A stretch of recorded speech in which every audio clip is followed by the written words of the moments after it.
back to the channel. If you watch my intro video that I posted last week, you'll know from watching that one of my main interests in life is technology.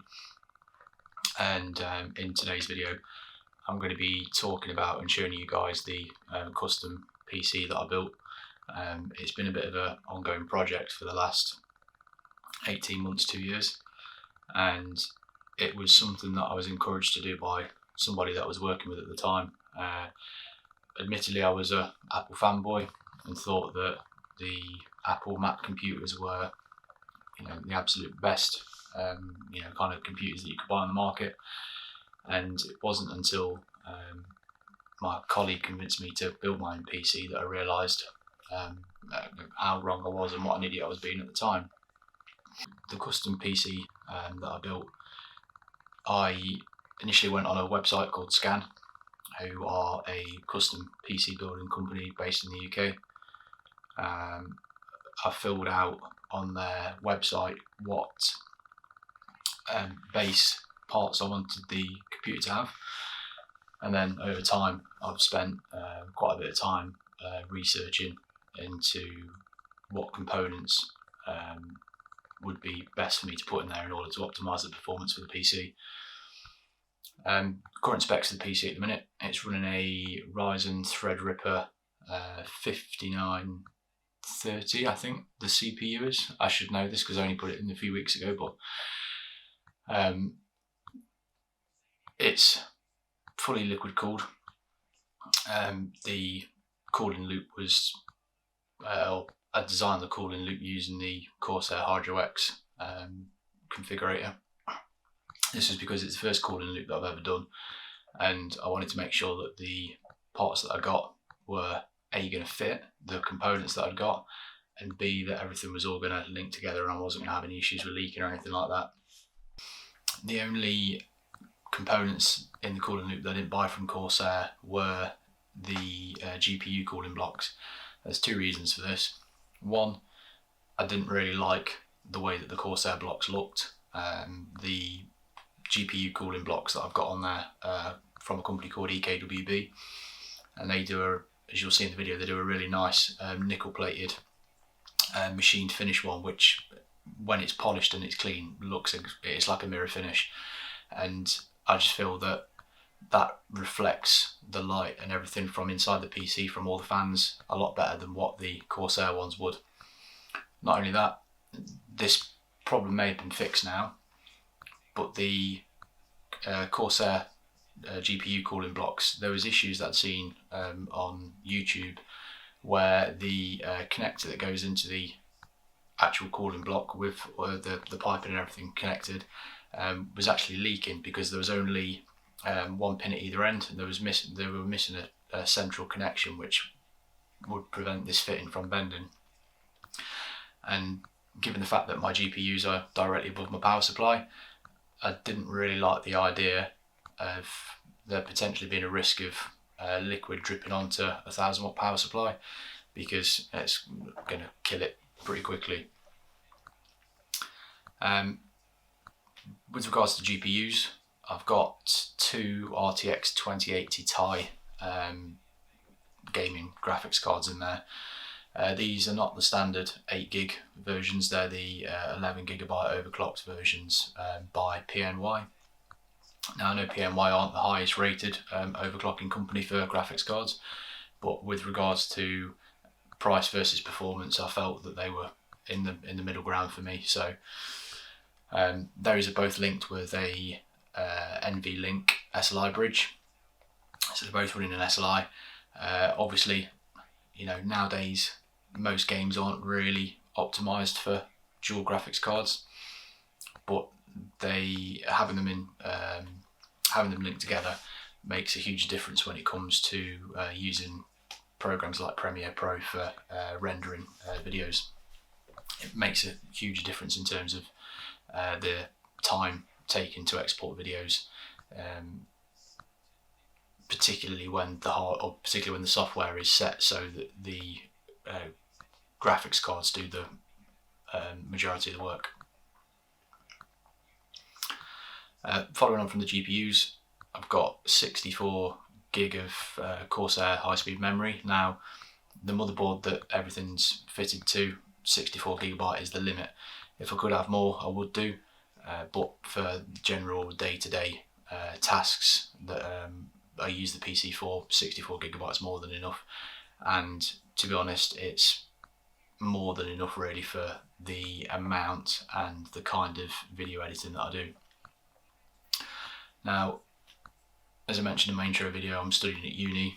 I'm also quite interested in doing CAD work and CAD simulations on both tasks for university and for stuff that I've designed myself.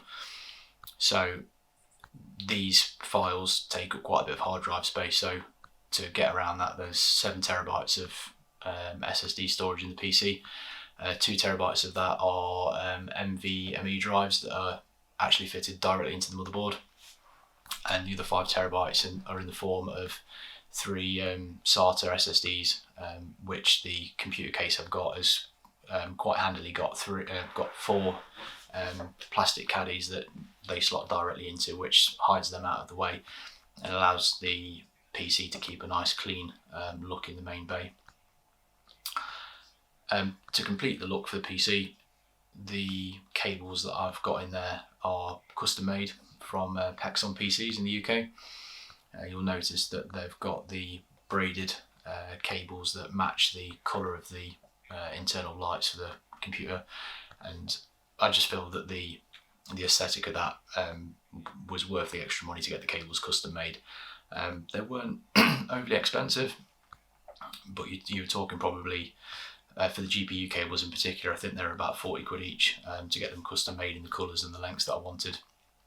And a really nice feature of these is you get to choose how many you want, but I chose 4. They come with cateable combs, so that when you initially install the cables, you slide the cable combs where you want them on the cable, and it forces them to stay in that place. Then over time, they naturally stay in that position, which again keeps everything looking nice and neat and tidy.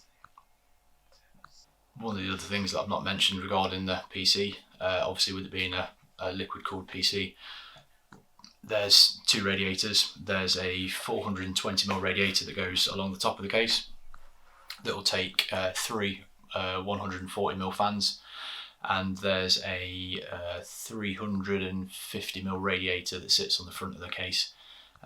There's 2 120mm fans that are connected to that, and then onto that the reservoir and pump combo is fitted to that. Before I went down the route of liquid cooling, I was really skeptical about whether or not the financial outlay for liquid cooling the PC would be worth it versus the performance gain. I did quite a lot of research on the internet looking into the sort of more well-known YouTubers for overclocking, and I decided to take the plunge. Now, before I'd liquid cooled the system, the graphics cards used to peak at around 88-90 degrees if they were running a really demanding task for sort of 5 minutes or more. Fans would ramp up and it would literally sound like the case was getting ready to take off. Since liquid cooling, bearing in mind both graphics cards and my CPU are overclocked, I've not seen temperatures exceed 46 degrees, and that's when I've been gaming for an extended period of time, or I've been rendering a video that's taken quite a while, or I've been doing a stress simulation in the CAD software. It just doesn't seem to be able to get above 46, which is great because that's the whole purpose of liquid cooling the system. And also it's great for longevity of the components because they start getting hot. It starts affecting the strength of the solder joints, which then ultimately leads to the graphics cards failing a lot earlier than what they should. So for me, it was completely worthwhile, the amount of money and the time and the stress and everything going into liquid cooling the system. But if you want to go down the route of liquid cooling, the only person that can really make that decision as to whether it's going to be worth it is you. The final thing to top off the PC build, or maybe it's what I should have started discussing first, The case that I've got is a Corsair 750 Obsidian D. I didn't realise when I initially ordered the case quite how big it would be. I know it's not the biggest one that Corsair do, it's the size below the 1000, but it's been absolutely fantastic. It allows more than enough airflow over the radiators, and it's also probably one of the main reasons, in addition to liquid cooling, as to why all of my components manage to stay so cool even when they're at 100% load. I've got the airflow version, which has got a nice cutout on the front panel, which allows obviously air to flow over the radiators from the fans. And I've got to say, the build quality of it is absolutely fantastic. It's bulletproof. Not that I would want to, but I'm pretty confident you'd be able to drop it from a fairly decent height and it not be damaged by it. I paid 130 quid for the case when I got it. I got it on offer. I think they retail for about 140, 145. And if you want a full-size tower, if you're planning on building a system that you want to get a lot of components into, I'd highly recommend the 750. It's absolutely spot on for what I need it for. And obviously, just to finish, no custom PC is complete without lots of RGB and LED lighting. The fans that are in mine are the QP 120s and 140s from Corsair that have got all the LEDs built in, and they're all connected to a Commander Pro and a lighting node, which are tucked away in the back of the PC.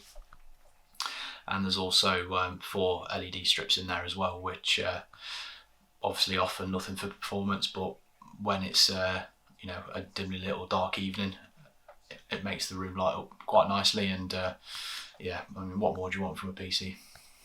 Not only is there lots of LED lighting in the PC, but the LED lighting has overflowed into my office or man cave, or whatever you want to call the room that I work in. There's 10 meters worth of LED strip lighting around the room, which again, when it's a dark evening and I've not got the main light in the room on, does make the room look kind of cool.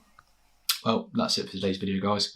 Hope you've enjoyed the tour around the custom build PC that I've done and my reasons for wanting to do a custom build. If you like what you've seen, give me a subscription, like the video. Until next time.